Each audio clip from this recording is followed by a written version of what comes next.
Tingnan nyo guys, oh. Hindi ko na siya maibibinta. Ano nangyari? Bakit ang dami niyang ano, nakabalot naman siya pero marami siyang bukbuk. Tawag ito mga insekto, oh. Ayan po, oh.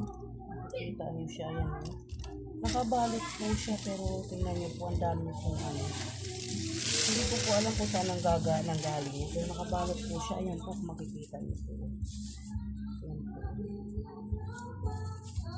Nakakainis po. Hindi ko na po siya ibibinta. Ito po naging problema sa sa bigas. Ayan po. Hindi naman po siya naka-open pero ang daming insekto sa loob. Kaya bibilad ko na lang po siya at hindi ko na ibibinta guys. Sa mga nakakaalam kung bakit nagkaganito ang bigas, comment naman po kayo.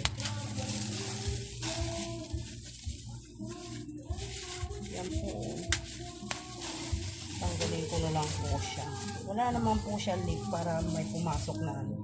Tawag nito sa amin bukbuk eh. Ayan po. Gumagapang po siya. So guys, paki-comment po kung sino nakakaalam kung paano iwasan yung ganito. Na magkaroon ng insekto sa ano.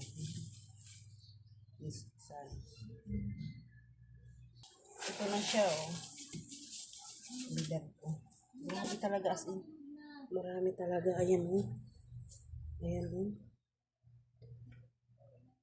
Kakaloka siya.